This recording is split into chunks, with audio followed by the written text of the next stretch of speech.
일본에서 이제 가장 크다고 하는 그 포털 사이트가 있죠. 야후 재팬이라는 포털이 있는데 여기에 겐다이 비즈니스라는 경제 잡지의 기사가 요즘 그 화제가 돼서 제가 소개를 해보려고 합니다. 우리말로 하면 이 겐다이 비즈니스니까 현대 비즈니스인데요.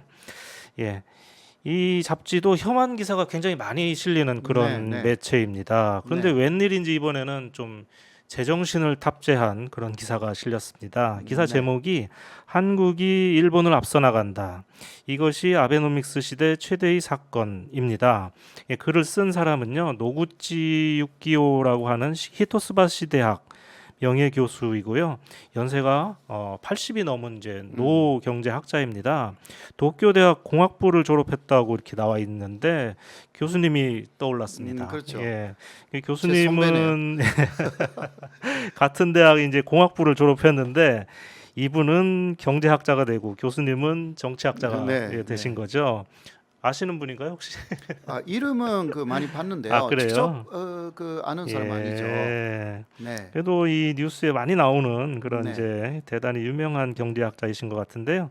제가 좀 그 이분의 글 내용을 좀 요약을 해보겠습니다. 중간중간 교수님께서 네, 코멘트를 네. 좀 해주시면 좋겠습니다. 총선거를 앞두고 아베노믹스에 대한 평가가 이루어지고 있다. 그런데 아베노믹스 기간, 아베 정권 기간이죠. 에 일어난 중요한 사건 중 하나는 한국이 일본을 제쳤다는 것이다. 라면서 이제 이분이 구체적인 수치를 제시합니다. 먼저 구매력 평가에 의한 실질 임금이 일본은 2000년에 3만 8천 달러였는데 2020년에 3만 9천 달러로 거의 제자리인데 비해서 한국은 2000년에 2만 9천 달러였는데 2020년에 4만 2천 달러로 1.4배로 뛰었다. 그래서 2000년 당시 일본의 76.2%에 불과했던 한국의 실질 임금이 2020년에는 일본보다 9% 높은 수준이 됐다. 실질 임금 역전은 아베노믹스가 한창이던 2015년에 일어났다. 이것은 경제의 실력을 나타내는 것이며 시간이 지날수록 일본과 한국의 격차는 더 확대될 것이다. 뭐 전에 교수님께서 이 구매력 네네, 수준. 말씀하시면서 네네. 작년인가 재작년에 역전이 됐다 이렇게 네네. 말씀하셨던 게 기억이 나는데요. 2018년에 네. 그거는 IMF의 하나의 예. 지표였는데 그거는 예. 금회력 수준이라는 음. 그러한 음. 그 지표였죠. 예. 네네. 그 실질 임금하고 구매력 수준이 좀 연관이 있는 그런 개념일 것 같은데 네. 이분은 2015년에 이 역전이 음. 일어났다고 하는 겁니다. 예. 그리고 이어서 왜 한국은 일본보다 풍요로워지는 걸까라고 이렇게 묻고는요. 이게 임금이 높으니까. 예. 그렇죠. 예. 그 이유는 명확하다. 한국은 기술 개발을 진행해서 생산성을 높이고 있기 때문이다. 그에 비해 일본은 기술이 정체돼 있다라고 스스로 답을 합니다. 네네. 그리고 그 이어서 그 예로 든 게 일본에는 스마트폰을 생산할 수 있는 업체가 없는데 한국은 세계 최대의 메이커인 삼성이 있다. 그렇죠. 또 한국은 세계 최초로 5G를 상용화했다라고 합니다. 이어서 이제 이분이 계속 예를 들고 있는데요. 네네.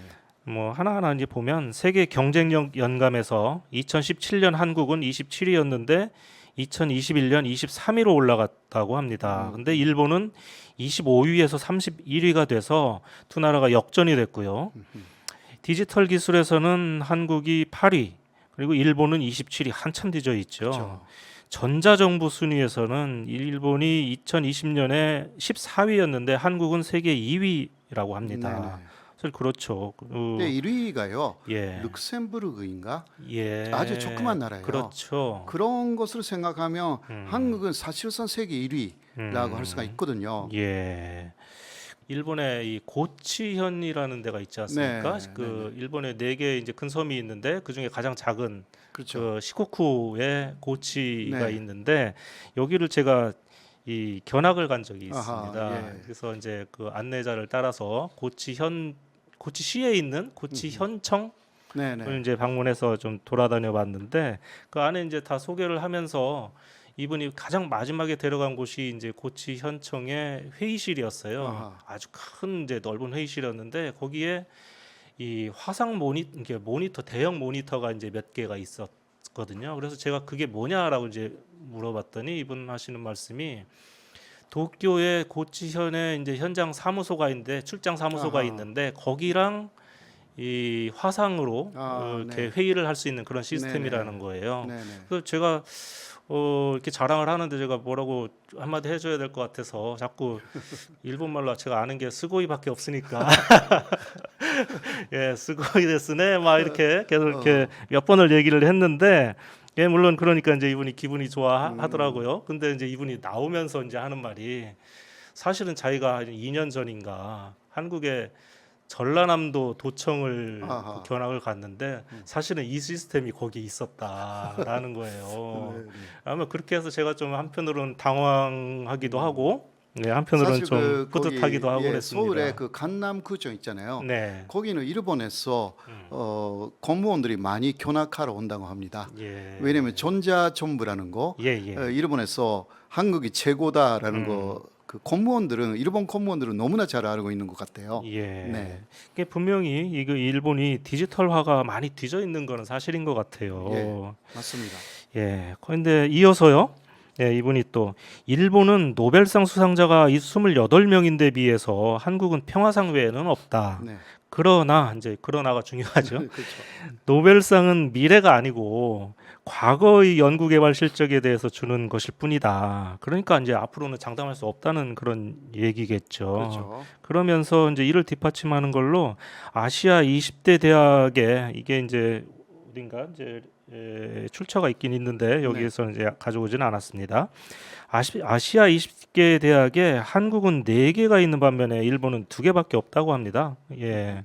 또 국제기구에서 활약하는 일본인은 없는데 한국은 많다라고 합니다. 실제로 근데 최근에 국제기구의 수장을 맡고 있는 일본인들이 거의 없는 것 같다는 거의 생각이 들은 적이 듭니다. 없네요. 예전에는 요새는. 많이 있었는데 네, 맞아요. 예, 이분이 이제 반기문 유엔 사무총장하고 네. 김용 세계은행 총재 등을 언급하는데 그러면서 한국은 국제기구의 수장뿐만이 아니라 젊은 세대들이 자꾸 해외에 이제 나가려고 이렇게 하는데 네, 한국은 네.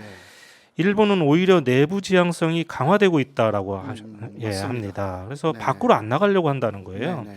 그러면서 한국의 인구는 일본의 40% 정도이기 때문에 GDP로만 보면 일본 쪽이 훨씬 크다. 이 때문에 이러한 변화가 잘 눈에 띄지 않는 것 같다라고 하면서 그러나 중요한 것은 GDP 전체보다는 풍요로움의 1인당 수치이다라고 말씀하시고 게다가 한국은 홍콩이나 싱가포르 같이 인구가 아주 적은 그런 도시국가와는 다르고 이 도시국가의 1인당 GDP가 높은 것은 어떤 의미에서 당연하지만 한국은 기본적으로 일본과 같은 구조의 국가다라고 이렇게 했어요. 그러니까 더 경계해야 된다는 그런 의미인 것 같기도 하고요. 그런데 이런 것은 일본에서는 거의 보도되고 있지 않다. 그렇죠. 예, 일본인이 듣고 싶지 않은 뉴스이기 때문이다. 이렇게 했어요. 그 부분이 핵심이죠. 예, 하나의. 예. 예. 왜 그러나 한국이 갑자기 일본보다 예. 우수한 국가가 됐냐? 음. 이거 듣고 싶지 않는 특히 혐한바들이 예, 많이 있잖아요. 음. 아베가 그것을 키웠어요. 예, 네네. 이분이 이제 마지막으로 이제 하는 말씀이 그럼에도 불구하고 이러한 평가, 자신이 내린 평가겠죠. 이러한 평가는 정치를 전혀 움직이지 못할 것이다. 그래서 네. 이것이 일본의 비극이다라고 결론을 짓고 있습니다. 네. 그래서 결국은 뭔가 이제 문제가 있다고 누가 진단을 해줘도 정치 쪽에서 받아들이지 않을 것이다. 이런 그렇죠. 얘기인 것 같습니다. 네. 그래서 이번 총재 선거를 보면 더욱 그런 게 이제 이해가 가는 것 같습니다. 예. 그러니까 아베 아소 정권이 연장된다면 한국하고의 어떤 국가적인 격차는 오히려 우리에게 유리하게 돌아가 가지고 격차가 더 벌어지겠다. 우리가 더 위에 갈 것이다. 네. 그런 식으로 생각할 수가 있죠. 정환국님께서 새로운 변화에도 도장이 필요합니다. 하셨는데 굉장히 재밌는 말씀인 것 같습니다. 예, 그러니까 맞아요. 누군가 도장을 찍어야지 변화가 되는 그런 그 일본의 현실이죠. 예.